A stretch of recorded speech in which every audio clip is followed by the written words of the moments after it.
नमस्कार आदाब दोस्तों उत्तर प्रदेश में होने वाले विधानसभा चुनाव से पहले बीजेपी में भारी भगदड़ मचने के आसार हैं। जहां एक तरफ बीजेपी के कई नेता और विधायक दूसरी पार्टियों में शामिल होना चाहते हैं, वहीं अब खबर सामने आ रही है कि देश के प्रधानमंत्री नरेंद्र मोदी के 2014 के लोकसभा चुनाव में मोदी जी के प्रस्तावक रहे छन्नू लाल जो है समाजवादी पार्टी में शामिल हो सकते हैं। इसको लेकर के बड़ी खबर सामने आ रही है, जिसकी जानकारी आगे हम आपको विस्तार से देंगे। साथ ही साथ दूसरी बड़ी खबर यहां पर सामने आ रही है दोस्तों, किसानों ने उत्तर प्रदेश में होने वाले विधानसभा चुनाव को लेकर के योगी सरकार के खिलाफ मोर्चा खोलते हुए एक बहुत बड़ा ऐलान कर दिया है। किसानों ने क्या ऐलान है, इसकी भी जानकारी देंगे। साथ ही साथ अगली बड़ी खबर, बीजेपी के एक नेता ने मदरसों को और मुसलमानों को लेकर के फिर से एक विवादित बयान दिया है, जिसके बाद उत्तर प्रदेश के अंदर इस बयान की चर्चा हो रही है और लगातार लोग आपस में इस बात को लेकर के चर्चा कर रहे हैं। किस तरह से क्या बयान, उनके बयान को भी सुनाएंगे। उससे पहले छोटी सी रिक्वेस्ट करेंगे दोस्तों, वीडियो को लाइक करके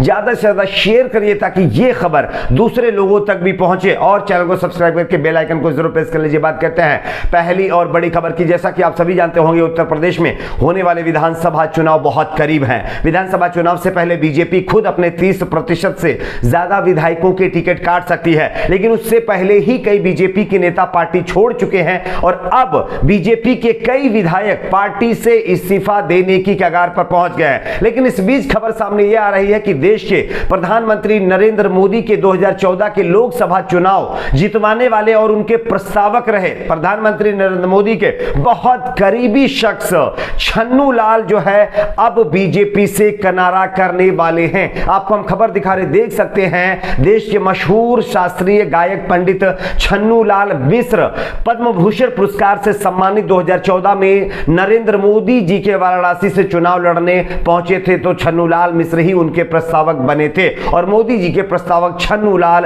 अब फिलहाल जो है समाजवादी पार्टी से मुलाकात उन्होंने की है। समाजवादी पार्टी के राष्ट्रीय अध्यक्ष अखिलेश यादव से मुलाकात की है। उसके बाद उनके समाजवादी पार्टी में शामिल होने को लेकर के बड़ी खबर सामने आ रही है। इसके सियासी मायने लगातार लोग निकालने में लग गए हैं। सपा अध्यक्ष अखिलेश यादव लगातार बीजेपी को टक्कर दे रहे हैं, जहां एक तरफ ओपिनियन पोल के जरिए ये ऐसे संकेत मिल रहे हैं कि बीजेपी को अगर कोई पार्टी कांटे की टक्कर दे सकती है तो वो समाजवादी पार्टी है, और ओपिनियन पोल के सर्वे आने के बाद समाजवादी पार्टी लगातार अपनी ताकत झोंकने में लग गई है। तमाम बीजेपी नेताओं को अपने पाले में ला रही है, तमाम समाज के लोगों को जोड़ करके एक साथ बीजेपी को हराने की कोशिश कर रही है। लेकिन इस बीच देश के प्रधानमंत्री नरेंद्र मोदी के बहुत करीबी और उनके प्रस्तावक रहे छन्नू लाल समाजवादी पार्टी में वापसी कर सकते हैं। यह बड़ी खबर सामने आ रही है, तो कहीं ना कहीं यह बीजेपी के लिए बड़ा झटका होगा अगर ऐसा होता है। तो बात करते हैं अगली बड़ी खबर की। अगली बड़ी खबर आ रही दोस्तों, उत्तर प्रदेश के विधानसभा चुनाव से पहले किसानों ने बीजेपी सरकार के खिलाफ एक बड़ा ऐलान कर दिया है। आप इस खबर को देख सकते हैं। कृषि कानून के विरोध में किसान नेता 11 महीनों से लेकर के अभी तक दिल्ली बॉर्डर से पर डटे हुए हैं और कृषि कानूनों के खिलाफ विरोध प्रदर्शन कर रहे हैं। वे लगातार सरकार का विरोध कर रहे हैं और अपनी मांगों पर अड़े हुए हैं। वहीं हाल ही में आंदोलन का नेतृत्व कर रहे किसान नेता राकेश टिकैत अपने कुछ किसान साथियों के साथ गढ़मुक्तेश्वर के कार्तिक मेले में पहुंचे, जहां उन्होंने पंचायत कर सरकार पर भी जमकर निशाना साधा है। किसान नेता ने इस दौरान चेतावनी दी है योगी सरकार को कि अगर लखनऊ में होने वाली किसान महापंचायत में किसी ने दखल देने की कोशिश की तो यूपी में जो है यूपी की जमीन पर मुख्यमंत्री और प्रधानमंत्री नहीं उतर पाएंगे। राकेश टिकैत ने रिपोर्टर से सवाल किया कि क्या आप कह रहे थे कि कमल के फूल को सफाया करो, कार्तिक मेले में आप राजनीतिक बातें क्यों कर रहे? इसका जवाब देते हुए राकेश टिकैत ने कहा, और कहां करेंगे राजनीति, आप ही बता दीजिए। यह बात कहते हुए उन्होंने उत्तर प्रदेश की योगी सरकार के ऊपर निशाना साधा है। उन्होंने कहा है कि 11 महीने से हमारा प्रदर्शन चल रहा है, सरकार सुनने के लिए तैयार नहीं है। आखिरकार किसान जाए तो जाए कहां? आप बताइए, क्या आपको नहीं लगता कि 11 महीनों से जो लोग अपने घर को, अपने बच्चों को छोड़ करके कृषि कानून के खिलाफ प्रदर्शन कर रहे हैं, उनका दर्द आपको नजर नहीं आता है? खैर, इसी को लेकर के अब बताया कि लखनऊ में होने वाली जो पंचायत है उसमें अगर योगी सरकार ने दखलंदाजी देने की कोशिश की और उस महापंचायत को रोकने की कोशिश की तो राकेश टिकैत ने सीधे चेतावनी दी है कि कोई भी बीजेपी का नेता और मंत्री और प्रधानमंत्री या फिर कोई भी हो, उत्तर प्रदेश के किसी भी गांव में उनको घुसने नहीं दिया जाएगा और उनको कहीं भी उत्तर प्रदेश में उतरने नहीं दिया जाएगा। कमल के फूल को हम सफा करेंगे, ये तो लगभग तय है उत्तर प्रदेश से। लेकिन हमारी महापंचायत को अगर रोकने की कोशिश की गई तो इसका अंजाम ठीक नहीं होगा। ये राकेश टिकैत ने बड़ा बयान दिया है। बात करते हैं अगली बड़ी खबर की। अगली बड़ी खबर यहां पर आ रही दोस्तों, एक और बीजेपी के नेता ने मदरसों और मुसलमानों को लेकर के विवादित बयान दिया है। आपको हम खबर दिखा रहे, देख सकते हैं। बीजेपी नेता और मेरठ की सरधना विधानसभा सीट से विधायक संगीत सोम मंगलवार को चुनाव से संबंधित एक मामले को लेकर के मुजफ्फरनगर की एमपी एमएलए स्पेशल कोर्ट में पेश हुए। लेकिन इस मामले में बनाए गए सभी आरोपियों के कोर्ट में पेश न होने के चलते आरोप तय नहीं हो सके।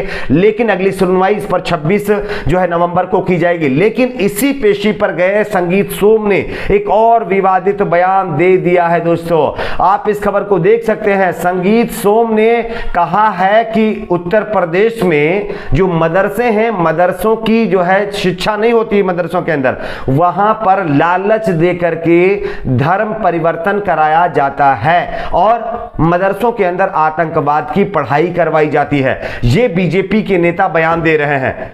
इस तरह के तमाम बयान आप लोगों ने देखे होंगे, उत्तर प्रदेश के मुख्यमंत्री हों या फिर कोई भी बीजेपी का नेता हो, तमाम नेताओं ने बयान दिए हैं। और इससे साफ ये संकेत मिलता है कि उत्तर प्रदेश के विधानसभा चुनाव के अंदर एक माहौल बनाने की कोशिश की जा रही है। हालांकि ये माहौल वो बना सकेंगे या नहीं बना सकेंगे तो ये तो वही जाने। लेकिन संगीत सोम जो अपने बयानों को लेकर के अक्सर चर्चा में रहते हैं, उन्होंने मदरसों को लेकर के, मुसलमानों को लेकर के एक बार फिर से गलत बयानबाजी कर दी है। तो संगीत सोम ने साफ साफ कह दिया है कि मदरसों के अंदर आतंकवाद की पढ़ाई की जाती है। यहां पर जो लोग हैं या बच्चे हैं उनको लालच दिया जाता है और धर्म परिवर्तन किया जाता है। अब संगीत सोम के इस तरह के बयानों से इसके मायने क्या निकलते हैं ये योगी जी बेहतर तरीके से समझते होंगे, गृह मंत्री अमित शाह जी बेहतर तरीके से समझते होंगे। उनको तो दूरबीन से ढूंढने पर भी कोई मिलता नहीं है। लेकिन क्या आपको नहीं लगता कि संगीत सोम के इस बयान के बाद उत्तर प्रदेश के माहौल में एक बार फिर से हिंदू और मुसलमान जैसे टॉपिक्स और भी ज्यादा तेजी से आगे आएंगे?